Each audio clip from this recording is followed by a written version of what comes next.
बसवराज बोम्मई कर्नाटक के अगले वजीर आला होंगे। सुबह 11 बजे वो ओहदे और राजदारी का हलफ लेंगे।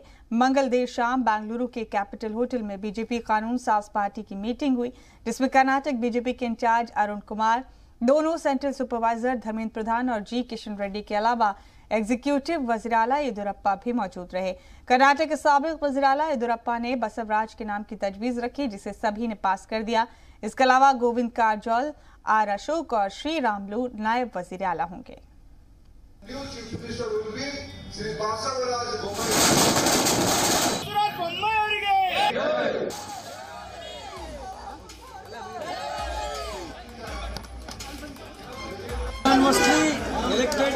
Basaraj Bommai. It will be a pro-people and poor people governance.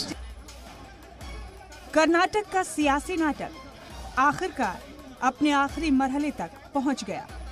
ना करते बीएस येदियुरप्पा ने सीएम ओहदे से इस्तीफा सौंपा और फिर मंगल की देर शाम तक नए वजीर आला का इंतखाब कर लिया गया।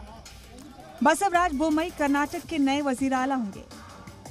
सुबह 11 बजे वो अपने ओहदे का हलफ लेंगे। येदियुरप्पा सरकार में बोम्मई वजीर दाखिला के किरदार में थे। इसके अलावा 3 नायब वज़राए आला भी बनाए जा रहे। गोविंद कारजोल, आर अशोक और श्री रामलू कर्नाटक में नायब वज़राए आला होंगे। I never expected it. मैंने कभी ये उम्मीद नहीं की थी, लेकिन मुझे अपने काम पर हमेशा से भरोसा था। I had a belief in my hard work and it has paid. Basavaraj Bommai Yediyurappa के करीबी माने जाते हैं और कानून साज असेंबली की बैठक में भी येदियुरप्पा ने ही उनके नाम की तजवीज रखी, जिस पर बाकी अराकीन असेंबली ने मुहर लगाई। बोम्मई पेशे से मैकेनिकल इंजीनियर हैं। बसवराज बोम्मई ने जनता दल से सियासी करियर का आगाज किया। उनके वालिद एसआर बोम्मई भी कर्नाटक के वजीर आला रह चुके हैं। बसवराज 2008 में बीजेपी में शामिल हुए। वो 2 बार एमएलसी और 3 बार एमएलए रहे हैं और बीजेपी में शामिल होने से पहले एचडी देवेगौड़ा और रामकृष्ण हेगड़े जैसे सियासी दिग्गजों के साथ काम भी कर चुके हैं। बहुत एक्सपीरियंस है, अच्छा अंदर बात करते हैं। उसके लिए मैं हमारे बसवराज बोम्मई को अभिनंदन करता हूं और 6 कोटि जनता को न्याय मिलेगा। आने वाले समय में अच्छा काम करेंगे, मुझे भरोसा है। He is an efficient person. Definitely will give the good governance.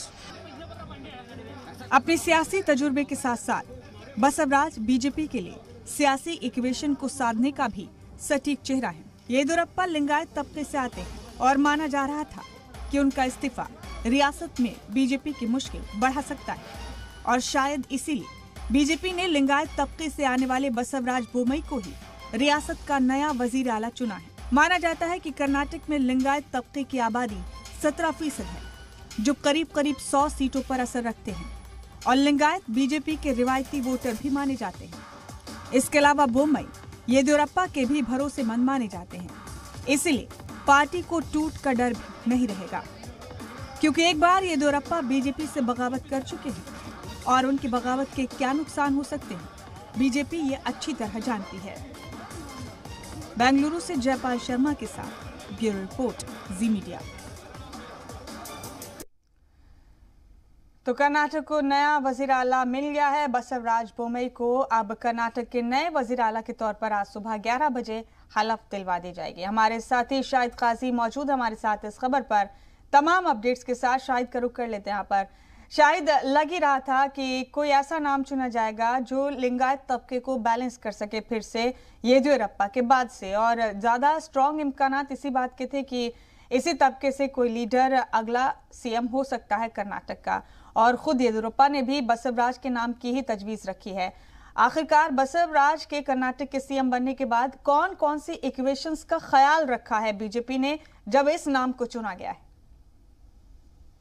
देखिए, सबसे बड़ा जो मसला था वो था लिंगायत तबका। आखिरकार लिंगायत तबके के ही वजीर आला को बनाया गया है। इस खास ख्याल रखा है, आने वाले इंतखाबात को मद्देनजर रखते हुए ये फैसला लिया गया है।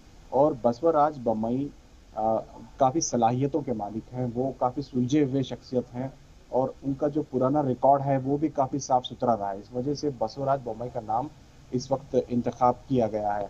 कहीं ना कहीं लोगों में खुशी है, खास करके जो नॉर्थ कर्नाटक के लोग हैं, खास करके लिंगायत तबके के लोग हैं, उन लोगों में कहीं ना कहीं ये खुशी है कि उनके तबके का ही कोई लीडर जो है दोबारा सीएम बन पाया है। और उनके साथ में जो है येदियुरप्पा भी खुश नज़र आ रहे हैं क्योंकि उनके करीबी बसवराज बोम्मई को जो है ये एजाज़ मिला है। उनको एक डर सता रहा था कि कहीं उनके जो मुखालिफ खेमे हैं उनके पाले ना पड़ जाए, उनके आने वाला जो लीडरशिप है उसको कहीं उनके बच्चों की लीडरशिप है उसको कहीं नुकसान ना पहुंचे, या उनकी जो समाज की लीडरशिप है उसको कहीं नुकसान ना पहुंचे। कहीं ना कहीं उसमें येदियुरप्पा को कामयाबी मिल चुकी है और वो कई बसवराज बोम्मई के साथ जब भी दिख रहे हैं तो काफी खुश नजर आ रहे हैं और ऐसा लग रहा है कि बसवराज बोम्मई के साथ वो लीड कर रहे हैं। और बसवराज बोम्मई भी लगातार ये कह रहे हैं कि मैं येदियुरप्पा के मार्गदर्शन में चलूंगा, उनकी निगरानी में काम करूंगा, उनके मशवरे लेते रहूंगा।